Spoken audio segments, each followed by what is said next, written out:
அனைவருக்கும் வணக்கம். இன்னைக்கு நான் மிக முக்கியமான ஒரு விஷயத்த பத்தி உங்ககிட்ட பேச விரும்புறேன். இது ரொம்ப ரொம்ப கவனமா கேளுங்க. உலகத்தில் இல்லாத ஒரு மர்ம சிகிச்சையை இருக்கிறது என்று உருவாக்கிக் கொண்டிருப்பது எவ்வளவு பெரிய தவறு என்பதை இன்றைக்கு நான் உங்கள் ஆதாரத்துடன் உங்களிடம் காட்டப் போகிறேன். வர்ம சிகிச்சை அல்லது வர்மா தெரப்பி, வர்ம மருத்துவம், வர்ம வைத்தியம் என்பது தமிழர்களின் பாரம்பரிய மருத்துவ முறையாகும். சித்த மருத்துவத்தின் ஒரு பிரிவாகும். ஆனால் மர்ம சிகிச்சை என்று உலகத்திலே கிடையாது. இல்லாத ஒன்றை நமது தமிழரின் வர்ம சிகிச்சையை திருடி வைத்துக் கொண்டு, அதற்கு மர்ம சிகிச்சை என்று பெயர் சூட்டி உலக அளவில் பரப்பி வரும் ஆயுர்வேத மக்களுடைய பற்றி நீங்கள் தெரிந்து கொள்ள வேண்டும். சரக சம்ஹிதை என்ற ஒரு நூல்தான் ஆயுர்வேதத்தின் முதல் நூலாக கருதப்படுகிறது. இந்த முதல் நூல் சமஸ்கிருதத்தில் எழுதப்பட்டிருக்கிறது. இந்த இந்த முதல் நூலின் சரக சம்ஹிதை, சம்ஹிதை என்றால் இது ஒரு தொகுப்பு நூல். அதாவது இது ஒரு ரிவ்யூ ஆர்டிகிள் என்று சொல்லப்படக்கூடிய அல்ல என்சைக்ளோபீடியா மாதிரியான ஒரு தொகுப்பு. இதை ஒருவர் எழுதியிருக்க மாட்டார். பல மக்கள் சேர்ந்து எழுதுவது. அதில் ஒரு தலைவர் லீடர் இருப்பார் இல்லையா, அவருக்கு பெயரை இதில் குறிப்பிடுவார்கள். சரகர் என்பவர் லீடர். அவருக்கு கீழ் பலர் உட்கார்ந்து இதை தொகுத்ததால் சரக சம்ஹிதை என்று அழைக்கப்படுகிறது. இன்று இந்த சம்ஹிதை நூலில் என்ன சொல்ல வருகிறார், பாடல் என்ன சொல்கிறது என்றால், ஒரு நல்ல மனிதர், அறிவார்ந்த மனிதர், மருத்துவ துறையில் நீங்கள் புகழ் பெற்று விரும்ப வேண்டும், நிறைய படிக்க வேண்டும் என்றால் நீங்கள் பல நூல்களை படிக்க வேண்டும். நீங்கள் பல நூல்களை படிக்க வேண்டும் என்று சொல்லுகிறார். There are several such text. அப்படி சொல்லிவிட்டு இதை போல, இந்த சரக சம்ஹிதை போல, நான் எழுதக்கூடிய இதை போல இன்னும் பல நூல்கள் இருக்கின்றன என்று எழுதுகிறார். அப்பொழுது சரக சம்ஹிதை முதல் நூல் என்றால், ஆயுர்வேதத்தின் முதல் நூல் என்றால், அதற்கு முன் இருந்த அல்லது அதற்கு சமகாலத்தில் இருந்த நூல்கள் எவை? அவைதான் சித்த மருத்துவ நூல்கள். அவற்றிலிருந்து பலவற்றை தொகுத்து எடுத்து அவர்கள் ஆயுர்வேதத்தை உருவாக்கி இருக்கிறார்கள். அடுத்தது சுஷ்ருத சம்ஹிதை. இதுவும் அதை போல ஒரு சுஷ்ருதர் என்ற சர்ஜன், ஆயுர்வேத அறுவை மருத்துவரால் உருவாக்கப்பட்ட நூல். இதில் இவர் மிக தெளிவாக சொல்கிறார். இதை ஏகம் சாஸ்திரம் அதியானோ, இந்த பாடல் ஒரே ஒரு சாஸ்திரம், அதாவது ஆயுர்வேத சாஸ்திரம். நான் சொல்லக்கூடிய இந்த ஆயுர்வேத சாஸ்திரம், ஒரு சாஸ்திரத்தை மட்டும் ஒருவன் படித்தால் அவன் நல்ல வைத்தியனாக இருக்க முடியாது அப்படி என்று சொல்கிறார். ஒரே ஒரு சாஸ்திரத்தை படிப்பவன், இந்த டாங்கி, அதாவது இது கழுதை சந்தன மரத்தை சுமந்து வந்த பொழுது சந்தன மரத்தின் அருமை தெரியாது, சும்மா சுமந்து வருமா. அதை போல இந்த ஆயுர்வேத சாஸ்திரம், அதாவது ஒரே ஒரு சாஸ்திரத்தை மட்டும் படித்தவன் அதன் அருமை முழுவதும் தெரியாமல் இருப்பான் என்றது போல். எனவே நீங்கள் சிறந்த மருத்துவராக வேண்டும் என்றால் நீங்கள் பல சாஸ்திரங்களை படிக்க வேண்டும். பல சாஸ்திரங்களை படிக்க வேண்டும். பகு சாஸ்திரம் என்றால் பல சாஸ்திரங்களை நீங்கள் படிக்க வேண்டும் என்று சொல்கிறார். அப்போ ஆயுர்வேத சாஸ்திரம் ஒரு சாஸ்திரம் என்றால், பல சாஸ்திரம் என்றால் என்ன? ஆயுர்வேதத்தை தவிர்த்தும் வேறு பல சாஸ்திரங்கள், அதாவது மருத்துவ முறைகள், சித்த மருத்துவம், இது வர்ம மருத்துவ சிகிச்சைகள் இருந்தது என்றுதானே அர்த்தம். இதில் இந்த சுஷ்ருத சம்ஹிதையில் தான் வர்மம் அல்லது மர்மத்தை பற்றிய பல குறிப்புகள் உள்ளன. இதை பற்றி நான் அடுத்த இதில் சொல்கிறேன். அவர் என்ன சொல்கிறார்? உடம்பில் 107 மர்ம புள்ளிகள் உள்ளன. அவர்கள் மர்மம் என்றுதான் பயன்படுத்துகிறார்கள். ஏனென்றால் மர் என்றால் கொல்லுதல் என்று பொருள். கொல்லுதல் அல்லது தீங்கிழைத்தல் என்று பொருள். ஹிந்தியில் மர் கயா, சமஸ்கிருதத்திலும் கூட மர் என்றால் கொன்று விடுவேன் மர். இப்போ இந்த புள்ளிகள் இந்த கொல்லக்கூடிய புள்ளிகள், ஒருத்தருக்கு ஒரு ஆக்சிடென்ட் ஆகுது, இல்ல போரில் அடிபடுகிறார், மரத்திலிருந்து விழுகிறார், இந்த நேரத்தில் எந்த இடத்தில் அடிபட்டால் அவர் சாவாரோ அந்த இடம்தான் மர்ம புள்ளிகள். அப்போ இவைகள் அனாட்டமி பேஸ்ட் ட்ரோமா பாயிண்ட்ஸ். இதைத்தான் இது சரியா எங்கு அமைந்திருக்கிறது இந்த மர்ம புள்ளிகள் என்று சுஷ்ருதர் மிக தெளிவாக சொல்கிறார். மசில், நரம்புகள், இது இரத்த குழாய்கள், இந்த மாதிரி முக்கியமான இடங்களில் அமைந்திருப்பதால் அங்கு அடிபட்டவுடன் அவர் இறப்பார் அல்லது தீங்கு வரும் என்று சொல்லப்படுகிற அந்த புள்ளிகள் மட்டும்தான் மர்ம புள்ளிகள் என்று உடம்பில் 107 மர்ம புள்ளிகளை சொல்லி இருக்கிறார். அதற்கு அப்புறமாக என்ன சொல்கிறார்? இந்த மர்ம புள்ளிகள் மரணம் மட்டுமல்ல, சில நேரம் மரணம் இல்லாமல் டிஃபார்மிட்டியை உண்டாக்கும், ஒரு நிரந்தரமான ஒரு பாதிப்பை உண்டாக்கும் என்று சொல்கிறார்கள். அது வலியாக இருக்கலாம், இல்ல சென்சரி அது மரத்து போவதா இருக்கலாம், இல்லை மரணமாக இருக்கலாம், லாஸ் ஆஃப் டிஷ்யூ, உடலில் டிஷ்யூக்கள் நாசமாக போவதா இருக்கலாம். எவைகள் எல்லாம் ஒரு நிரந்தரமான தீர்வுகள் என்று சொல்கிறார். அது மட்டுமல்ல, இவற்றை if treated by quack physician, இவை இந்த மாதிரி மர்ம புள்ளிகளில் ஏற்பட்டக்கூடிய பாதிப்பை குவாக் பிசிஷியன்ஸ், அதாவது ஒரு சாஸ்திரத்தை மட்டும் படித்த குவாக் பிசிஷியன் அதுக்கு ட்ரீட்மெண்ட் கொடுத்தா அந்த டிஃபார்மிட்டி மாறாது என்று சொல்கிறார். ஆக சரக இந்த சுஷ்ருத சம்ஹிதையை மட்டும் படித்து கொண்டு அவர் மர்ம புள்ளிகளில் ஏற்பட்ட பாதிப்பை சிகிச்சை செய்ய முயற்சி பண்ணினால் அந்த இதற்கு நோய்க்கு தீர்வு கிடையாது. அவர் குவாக் பிசிஷியன் என்றும் சுஷ்ருதரை சொல்லியிருக்கிறார். அடுத்து என்ன சொல்கிறாருன்னு பார்ப்போம். அந்த மர்ம சாஸ்திராவின் கடைசி பாராகிராஃபில் என்ன சொல்கிறார்? இந்த நாலேஜ், இந்த ஃபேட்டல் ஸ்பாட், இதுக்கு பேரே ஃபேட்டல், மர்ம கொல்லும் அல்லது நிரந்தர டேமேஜ் உண்டு பண்ணக்கூடிய ஃபேட்டல் ஸ்பாட்ஸ், இவை நீங்க ஏன் தெரிஞ்சுக்கணும்னு அவர் சொல்கிறார் என்றால், நீங்கள் அறுவை சிகிச்சை செய்யும் பொழுது அல்லது ஒரு தடவல் நல்ல மசாஜ் செய்யும் பொழுது இந்த இடங்களில் நீங்கள் தூண்டக்கூடாது, இந்த இடங்களில் கை வைத்து விடாதீர்கள் என்று எச்சரிப்பதற்காகத்தான் இந்த மர்ம புள்ளிகளை பற்றி அவர் சொல்லி இருக்கிறாரே தவிர, இதை வைத்து சிகிச்சை கொடுக்கும் முறை ஆயுர்வேதத்தில் 100% கண்டிப்பாக இல்லை.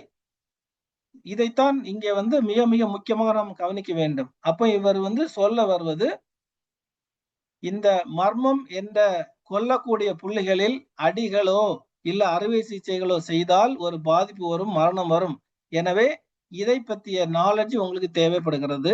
ஏன்னா அப்பதான் நீங்க அந்த புள்ளிகளை டிஸ்டர்ப் பண்ண மாட்டீங்க. இந்த ஒரு பார்வையில், இந்த அடிப்படையில் மட்டும்தான் மர்மாவை சுஷ்ருதர் சொல்லி இருக்கிறார். அப்படி இருக்கும் பொழுது இந்த மர்மா எப்படி சிகிச்சை முறையாக மாறும்? இது மிகப்பெரிய கேள்வி. இதை எவருமே எழுப்பவில்லை. சுஷ்ருதரின் கருத்துப்படி மர்ம சிகிச்சை என்று ஒன்று இந்த உலகத்திலேயே கிடையாது, ஆயுர்வேதத்திலே கிடையாது, இந்த உலகத்திலே பூமியிலே எங்கேயும் கிடையாது. மர்மா என்றால் கொல்லும் பாயிண்ட் அல்லது டிஃபார்மிட்டி உண்டு பண்ணக்கூடிய பாயிண்ட். வர்மம் என்றால் புரொடெக்டிவ் பாயிண்ட். இது சமஸ்கிருத டிக்ஷனரியிலிருந்து எடுக்கப்பட்ட பொருள். நான் இங்கு சொல்வது மர்மா என்றால் கொல்லக்கூடிய பாயிண்ட், வர் என்றால் புரொடெக்டிவ் பாயிண்ட், நமக்கு நோயை நீக்கக்கூடியது, வலியை நீக்கக்கூடிய பாயிண்ட். இந்த மாதிரி மக்களின் துன்பத்தை நீக்கக்கூடியவன், நோயை நீக்கக்கூடியவரைத்தான் வர்மன், மார்த்தாண்டவர்மன், வர்மா மார்த்தாண்டவர்மன் என்று அவர் சில மன்னர்கள் அதை அவர்கள் அல்லது பேரில் சர்நேமை சேர்த்து கொண்டார்கள். வர்மன் என்றால் புரொடெக்ஷன் தருபவர், துன்பங்களை போக்குபவர். ஆக வர்ம புள்ளிகள் என்றால் அதுதான் தெரபியூட்டிக், அதுதான் நோயை தீர்க்கக்கூடிய புள்ளிகள். அப்போ வர்ம சிகிச்சை என்ற ஒரு முறை இருந்தது, மர்ம சிகிச்சை என்ற ஒரு முறை உலகத்திலேயே இல்லை. இந்த வர்ம சிகிச்சை என்று சொல்லக்கூடிய வர்ம தமிழரின் பாரம்பரிய சித்த மருத்துவத்தின் அங்கமாகிய வர்ம சிகிச்சை தான் இந்த கேரள மக்கள் மர்ம சிகிச்சை என்று திரித்து கூறிவிட்டார்கள். அது இன்னைக்கு மிக பெரும் பிரச்சனையை உண்டு பண்ணி இருக்கிறது. இங்க பாருங்க, ஆயுர்வேதிக் ஹீலிங் மெத்தட்ஸ், உலகத்துல இல்லாத ஒரு மர்ம சிகிச்சைக்கு எவ்வளவு ஆயிரக்கணக்கான புத்தகங்கள் அவங்க அடித்து போட்டிருக்கிறார்கள். உலகம் முழுவதும் இன்று தமிழரின் வர்மத்தை மர்ம சிகிச்சை என்று அவர்கள் பிராண்டிங் பண்ணி நல்லா பணம் சம்பாதிச்சுட்டு இருக்காங்க. தமிழர்கள் நல்லா உறங்கிட்டு இருக்காங்க. ரொம்ப சந்தோஷம்.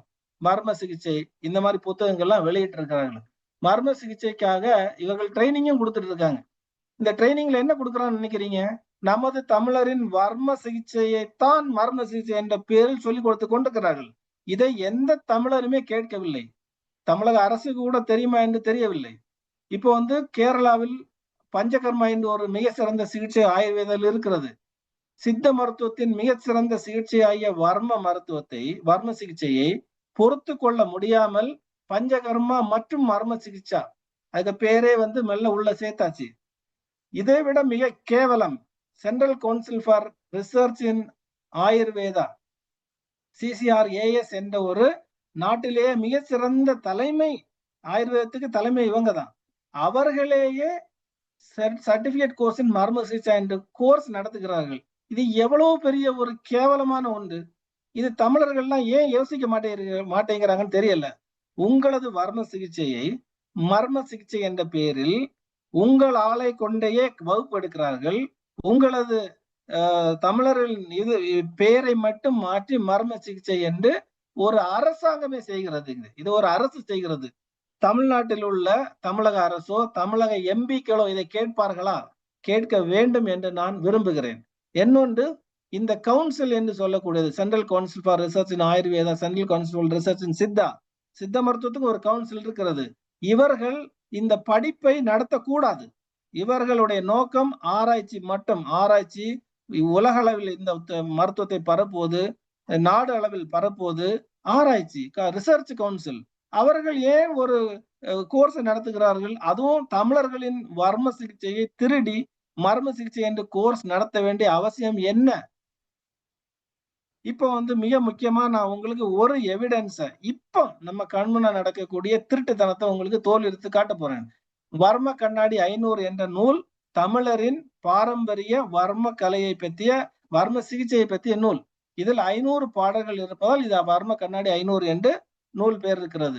நாம் பயன்படுத்தக்கூடிய முக்கியமான காய் திருமேனி எண்ணெய், முக்கூட்டு எண்ணெய், ஐங்கூட்டு எண்ணெய்கள், குறுந்தொட்டு எண்ணெய், வசவெண்ணெய், முறிவெண்ணெய், புறவெண்ணெய், கருங்கோழி தைலம் போன்ற மிக மிக முக்கியமான வர்ம மருந்துகள் இந்த நூலில் உள்ளவைதான். இதன் மூல நூல்கள் வர்ம கண்ணாடி 500 என்ற மூல நூல், அதாவது சுவடிகள் பல வைத்தியர்களிடம் இருக்கிறது. அதில் ஒரு சுவடி டாக்டர் ராமசாமி பிள்ளை அவர்கள் Sri Raghavendra spine care centre சென்னையில் தண்டையார்பேட்டையில் உள்ள அவர்கள் மணிப்பால் பல்கலைக்கழகத்திலிருந்து சித்த மருத்துவ துறைக்கு ஒரு அன்பளிப்பாக இதை கொடுத்திருக்கிறார்கள். இதை இங்கு பாதுகாத்து வைத்துக் கொண்டிருக்கிறோம். இந்த வர்ம கண்ணாடி நூல் குமரி மாவட்டத்தில் உள்ள பல தமிழ் வர்ம வைத்தியர்கள் வீட்டில் இருக்கும். அப்படி இருந்தது doctor Maria Joseph government Siddha medical college professor, என்னுடைய பேராசிரியர், நான் படிக்கும் பொழுது 1999ஆம் ஆண்டு அந்த அவருடைய குடும்பத்தில் இருந்த ஓலைச்சுவடியை அவர் புத்தகமாக வெளியிட்டார். அந்த புத்தகம்தான் இந்த வர்ம கண்ணாடி புத்தகம். அடுத்தது 2007ஆம் ஆண்டு தமிழ்நாடு அரசு department of Indian medicine and homoeopathy, government of Tamil Nadu அரசின் சித்த மருத்துவ துறை அவர்களின் சுவடியியல் கலெக்ஷன்ல உள்ள ஒரு வர்ம கண்ணாடியை வெளியிடுகிறார்கள் 2007ல. 2013ல குமரி மாவட்டத்தில் முஞ்சிறை சித்த மருத்துவ கல்லூரி இருக்கிறது. அகில திருவிதாங்கூர் சித்த மருத்துவ சங்கத்தின் அங்கமாகிய அந்த கல்லூரியில் 1500க்கும் மேற்பட்ட தமிழ் நூல்கள் இருந்தன, ஓலைச்சுவடிகள் இருந்தன. அதில் இதே வர்ம கண்ணாடி இருந்தது. அதையும் டாக்டர் மோகன்ராஜ் அவர்கள் பதிப்பித்தார். நம்மிடம் 3 பப்ளிகேஷன்ஸ் ஏற்கனவே வந்துவிட்டது. மூல நூலும் நம்மிடம் இருக்கிறது. இந்த நிலையில் 2024ஆம் ஆண்டு மர்ம கண்ணாடி என்ற புதிய நூல் மர்மமாக வெளியிடப்பட்டது. இதை வெளியிட்டவர்கள் கேரளாவில் அகத்தியம் பவுண்டேஷன் திருவனந்தபுரத்தில் உள்ளவர்கள். இந்த பிரச்சனை எல்லாம் இந்த கேரளாவில் ஆரம்பிப்பதால் இதை நுணுக்கமாக நீங்கள் புரிந்து கொள்ள வேண்டும். வர்ம கண்ணாடி 500 இந்த மர்ம கண்ணாடி என்ற பெயரில் வெளியிடப்பட்டிருக்கிறது. இரண்டும் ஒரே நூல் தான், அட்டை படம் மட்டும் மாறிவிடும். வெறும் அட்டை படத்தை மட்டும் மாற்றிவிட்டு உள்ளே எல்லாம் ஒரே மாதிரி இருக்கு. இங்க பாருங்க, இவர்களுக்கு கூட அரசு உதவி எல்லாம் செஞ்சிருக்கிறது. இப்போ நான் 2 நூல்களும் உங்களுக்கு கம்பேர் பண்ணி சொல்ல போறேன். வர்ம கண்ணாடி 500, இந்த சைடு மர்ம கண்ணாடி. ஆதியாய் முச்சுடராய் ஒருவராகி இந்த மாதிரி நூல் ஆரம்பிக்கிறது. இவர்களும் பாருங்க, ஆதியாய் முச்சுடராயி ஒருவராகி. ஆக இதே தமிழிடம் உள்ள தமிழ் நூல் தான். இது மலையாள நூல் என்று கூட சொல்ல முடியாது. தமிழ் நூல், சமஸ்கிருத நூலும் அல்ல, தமிழ் நூல். அதை எப்படியெல்லாம் சேஞ்ச் பண்றான்னு பாருங்க. கந்தன் அருளினாலே என்பதை பராபரத்தின் அருளினாலே மாற்றி விட்டார்கள். சித்தர் பாதம், சித்தர் என்பதை மாற்றி நிர்மலனார் என்று மாற்றியிருக்கிறார்கள். ஆக இது சித்த மருத்துவத்தின் அங்கம் என்பதை மறைப்பதற்கு நிர்மலனார் என்று மாற்றி விட்டார்கள். அடுத்தது சூட்சமாய் வர்மமது ஒளி போல தோன்ற ஓதியே வர்ம கண்ணாடி. வர்மத்தை பத்தி இந்த நூல் சொல்லுகிறது. இந்த நூலின் பேர் வர்ம கண்ணாடி என்பதை இதே மாதிரி சூட்சமாயி, அங்க வர்மம் என்பதற்கு போல மர்மம், அது எம்ம மட்டும் போட்டாங்க, விஏஎம்மா மாத்திட்டாங்க. அப்புறம் மர்ம கண்ணாடி, இந்த நூல் பேர் மர்ம கண்ணாடியாக மாத்தி இருக்கிறாங்க. அடுத்தது பாத்தீங்கன்னா, வர்மத்தில் அநேக நூல்கள் அவரவர்கள் சொல்லிவிட்டார், அவனி மீதில் வெகு நூல்கள் உண்டு, உலகுதனில் இந்நூலை நன்னூலாக அந்த மாதிரி இந்த ஆத்தர் எழுதுறாரு வர்ம கண்ணாடி. ஏற்கனவே வர்மத்தில் நிறைய நூல் எழுதிட்டாங்கயா, இருந்தாலும் உங்களுக்கு ஒரு நல்ல நூலா இதை கொடுக்கணும்னு வெளியிடுறேன். இதே நூல் தான் இங்க ஆமேதான். இங்க வர்மத்தில் பதிலும் மர்மத்தில் ஏற்கனவே நிறைய நூல் வந்த மாதிரியும், அதனால நான் இந்த மர்ம கண்ணாடி வெளியிடுறேன் அப்படின்னு இங்க சொல்லப்பட்டிருக்கிறது. வர்ம கண்ணாடியில இதுல ஊண்டு வர்மம், உள்ளு வர்மம், அதாவது டிஃபரெண்ட் கிளாசிபிகேஷன் இந்த மாதிரி எல்லாம் கிளாசிபிகேஷன் இருக்குன்னு சொல்ற. இங்க ஊண்டு மர்மம், உள்ளு மர்மம் அப்படின்னு இங்க கதையை மாத்திட்டாங்க. அப்புறம் வந்து மிக முக்கியமான சித்த மருத்துவத்தில் ஒரு முக்கியமான கான்செப்ட் இருக்கு. முதல் 1/3 வாழ்க்கையின் முதல் மூன்றில் ஒரு பகுதி வந்து வாத காலம். வாதமாய் படைத்து பித்த வன்னியாய் காத்து சேத்ம சீதமாய் துடைத்து, அதாவது வாதம் என்பது படைக்கும், உடம்பை வளர்க்கும் 30 வயது வரை இல்ல 33 வயது முதல் 1/3. மிடில் 1/3 வந்து பித்தம் அதை காத்து நிற்கும். அதான் ஆச்சுதை 30ஆம் ஆண்டு மட்டும் அன்பான வாதம் அது வளர்க்கும். இது வந்து உடலை வளர்க்கும். 33 வருடம் மட்டுமே வளர்கின்ற பித்தமதின் காலமாச்சு. அடுத்த 33 பித்தம் அது மெயின்டெனன்ஸ் பண்றது. அடுத்தது ஸ்லேத்மம் அது 37 லாஸ்ட் 1/3 ஆண்டு பொருந்தியதொரு காலம் மட்டும் வளர்ந்து போச்சு.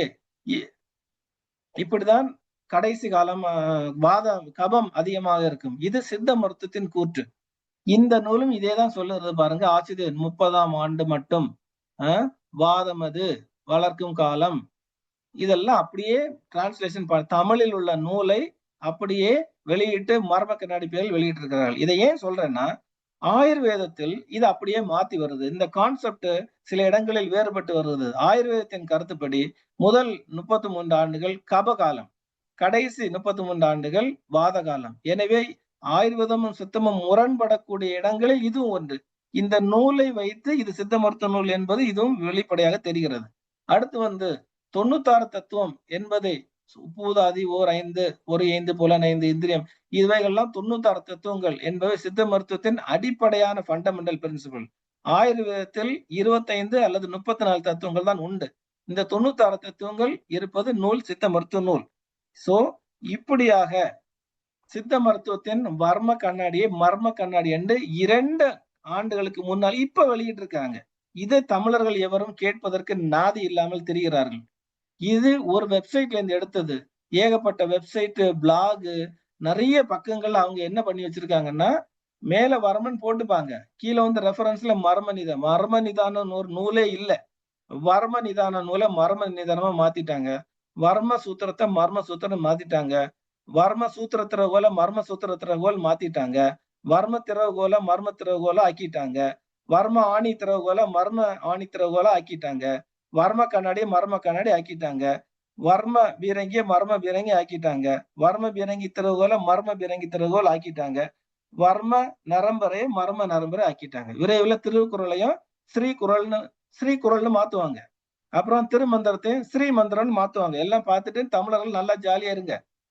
இப்போ தமிழர்கள், நீங்கள் தூங்கி கொண்டிருப்பதால் உங்கள் சொத்துக்கள் சூறையாடப்பட்டு திருடு போயிட்டு கொண்டிருக்கிறது. இதை வந்து யார் செய்ய வேண்டும்? நீங்கள் தான் சரி செய்ய வேண்டும். இப்போ நமது பாரம்பரிய சின்னங்களாகிய கீழடி போன்ற பல இடங்கள் நமக்கு கிடைத்து கொண்டு இருக்கின்றன. அங்கெல்லாம் என்ன கிடைக்கிறது? அங்கு கிடைப்பவற்றில் பல தரவுகள் சித்த மருத்துவம், வர்ம மருத்துவம் சம்பந்தமாக கிடைக்கிறது. உதாரணமாக அந்த இரும்பு ஆலைகள் வைத்து துருத்தி என்ற ஒரு சில இன்ஸ்ட்ருமெண்ட்டை வைத்து நாம் சித்த மருத்துவத்தில் மருந்து செய்திருக்கிறோம். அயப்பரப்பம், மயச்சந்தூரம் இந்த மாதிரி இரும்பை வைத்து மருந்து செய்திருக்கிறோம். அதற்கு தேவையான கருவி எல்லாம் கீழடியில் கிடைத்திருக்கிறது. இன்னொன்று, நம்ம வர்மத்தில் குத்தூசி முறை அல்லது பொன்னூசி முறை என்ற ஒரு முறை இருக்கிறது. ஊசியை வைத்து வர்ம புள்ளிகளை தூண்டி சிகிச்சை செய்வது. இதற்கான ஊசியும் நமது தொழில் அகழ்பொருள் ஆராய்ச்சியில் கிடைத்திருக்கிறது.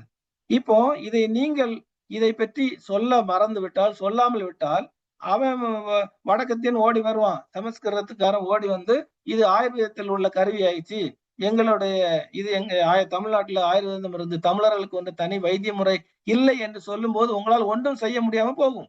எனவே தயவு செய்து ஆயுர்வேத மருத்துவர்கள் இதை நிறுத்தணும். எதை நிறுத்தணும்?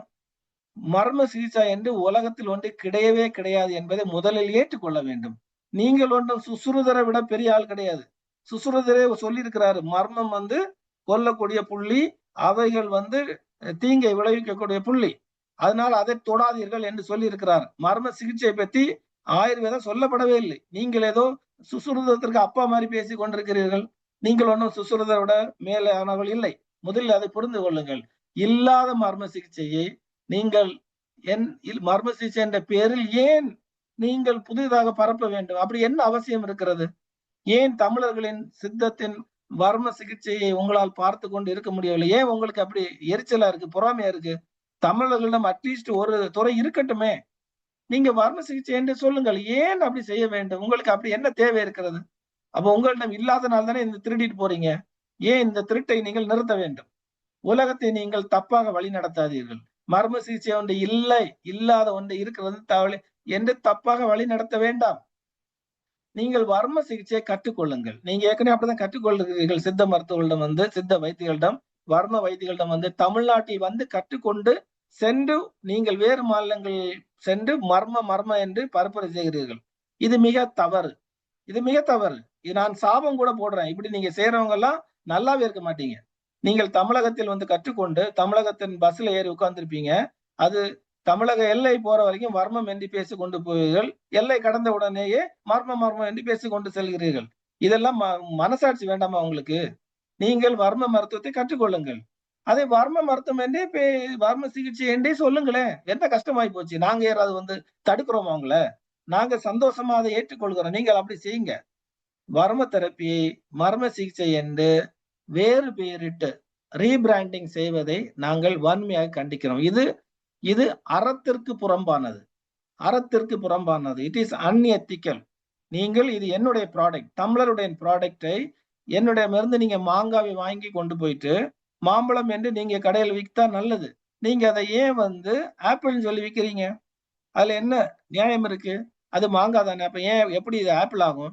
உங்களுக்கு மாங்காய் என்ற பெயரை பிடிக்கவில்லை. தமிழர்கள் மாங்காய் என்று சொல்ல பிடிக்கல. அதனால இது ஆப்பிள் என்று சொல்லி விக்கிறீர்கள். கூடவே நீங்க வேதத்தையும், ஆயுர்வேதத்தையும் துணைக்கு கூட்டிக் கொண்டு, இது வேதிக் ஆப்பிள் என்று வேற சொல்லி விடுகிறீர்கள். தமிழர்களும் இதை கேள்வி கேட்காமல் இருக்கிறார்கள். எல்லாம் ஒரு காமெடியாக இருந்தாலும், இது ஒரு வரலாற்று பிழை. இந்த வரலாற்று பிழையை இன்றே நாம் நிறுத்த வேண்டும். அதற்கு நான் தமிழர் நீங்களும் தமிழர்கள் தான். மலையாளிகளும் தமிழர்கள் தான். இன்று நீங்கள் சிறிய வேறுபட்ட மொழி பேசுவதால் நீங்க மலையாளி என்று அழைக்கப்படுகிறீர்கள். கேரளத்தில் உள்ள சித்த மருத்துவ நண்பர்களுக்கு ஒரு அன்பான வேண்டுகோள். இந்த பிரச்சனை நடப்பது கேரள மண்ணில். எனவே நீங்கள் தான் இதுக்கு முழு பொறுப்பு ஏற்றுக்கொள்ள வேண்டும். நீங்கள் முதலில் கேரள மக்களிடம், அதாவது மலையாளி மக்களிடம் ஒரு நல்ல அவேர்னஸை கிரியேட் பண்ணணும். மர்மம் என்று ஆயுர்வேதத்தில் சொல்லப்பட்டது சிகிச்சை முறை அல்ல. மர்ம சிகிச்சை என்பது உலகத்திலே கிடையாது. வர்ம சிகிச்சை சித்த மருத்துவத்தில் உள்ளதை தான் நாம் மர்ம சிகிச்சை என்று தவறாக பெயர் போட்டு சொல்லிக் கொண்டிருக்கிறோம் என்ற ஒரு அவேர்னஸை நீங்க கிரியேட் பண்ண வேண்டும். ஏன்னா இந்த ஹிஸ்டாரிக்கல் மிஸ்டேக் இது நடப்பது உங்கள் மண்ணில், கேரள மண்ணில். இதை தடுத்து நிறுத்த வேண்டியது உங்கள் கடமை. இதைத்தான் சித்தர்களும் அகத்தியரும் சித்தர்களின் தலையாகிய ஆதி சித்தராகிய சிவனும் எதிர்பார்க்கிறார். ஆயுர்வேத நண்பர்களுக்கு சொல்லுங்கள். நீங்கள் வர்ம சிகிச்சையை தான் மர்ம சிகிச்சை என்ற பெயரில் அழைக்கிறீர்கள். தயவு செய்து வர்ம சிகிச்சை என்று அழையுங்கள். எந்த தவறும் இல்லை. நாம் ஏதும் அவங்க கூட சண்டை போறதில்லை என்று சொல்லுங்கள். இந்த தவறை திருத்த வேண்டிய பொறுப்பு கேரள மண்ணில் உள்ள அன்பர்களுக்கு, ஆயுர்வேத சித்த மருத்துவர்களுக்கு தான் பொருந்தும். ஏன்னா நீங்கள் இதை ஒரு சாதாரண ஒரு லோக்கல் லாங்குவேஜ்ல வர்மம் ரெண்டும் ஒண்ணுதான் என்ற பார்வையில் நீங்கள் சும்மா சொல்வது தேசிய அளவில், உலக அளவில் மிக பெரும் தாக்கத்தை, மிக பெரும் ஒரு பாதிப்பை சித்த மருத்துவத்திற்கும் தமிழ் மக்களுக்கும் உண்டு பண்ணுகிறது. எனவே தயவு செய்து இதை நிறுத்துவதற்கும் இதை சரி செய்வதற்குமான வழியை நாம் செய்ய வேண்டும். மீண்டும் தமிழக அரசு கூட இதில் தலையிடலாம். ஏன்னா தமிழக அரசு வர்ம கண்ணாடி என்ற புத்தகத்தை அவர்களே பதிப்பித்திருக்கிறார்கள். அந்த புத்தகத்தை இன்னொருவர் மர்ம கண்ணாடி என்ற பெயரில் மாத்தி போடுவதை தமிழக அரசாங்கமே கண்டிக்கலாமே. கண்டிப்பாக செய்ய வேண்டும். டிகேடிஎல், ட்ரக் அண்ட் காஸ்மெட்டிக் ஆக்ட் போன்ற அரசு அமைப்புகளில் இந்த தமிழ் தவிர மற்ற மொழிகளில் உள்ள சித்த மருத்துவம், வர்ம மருத்துவ நூல்களை கண்டறிந்து சித்த மருத்துவத்தின் கீழ் கொண்டு வர வேண்டும். இதை நாம் செய்ய வேண்டும். சமஸ்கிருதம் தான் ஆயுர்வேதத்தின் மூலமொழி. அந்த சமஸ்கிருதத்தில் இல்லாத மொழிகளில் உள்ள மருத்துவங்களோ நூல்களோ ஆயுர்வேதம் அல்ல. அப்படி இருக்கும் பொழுது அவர்களே கேரள ஆயுர்வேதம், கர்நாடக ஆயுர்வேதம், ஆந்திர ஆயுர்வேதம், தமிழ்நாடு ஆயுர்வேதம் என்று நமது சித்த மருத்துவ திராவிட நூல்களில் உள்ள சித்த மருத்துவத்தை ஆட்டையை போட்டுக் கொண்டிருக்கிறார்கள். நீங்கள் எனவே தமிழர்கள் இதை கொஞ்சம் கவனம் செலுத்த வேண்டும். செலுத்தினால் உலக அளவில் ட்ரெடிஷனல் சைனீஸ் மெடிசினில் உள்ள அக்குப்ரெஷர் எப்படி சீனர்களுக்கு ஒரு நல்ல மதிப்பையும் பெற்றுக் கொடுக்கிறது, அதே போல தமிழுக்கு நல்ல மதிப்பை பெற்று தரக்கூடியது சொத்து நமது சித்த மருத்துவமும் வர்ம சிகிச்சையும் ஆகும். இதை நீங்கள் தான் இதை பாதுகாத்து மீட்டொரு மீண்டும் உலக மக்களுக்கு கொடுக்க வேண்டும் என்று கூறிக்கொண்டு நான் விடைபெறுகிறேன். நன்றி, வணக்கம்.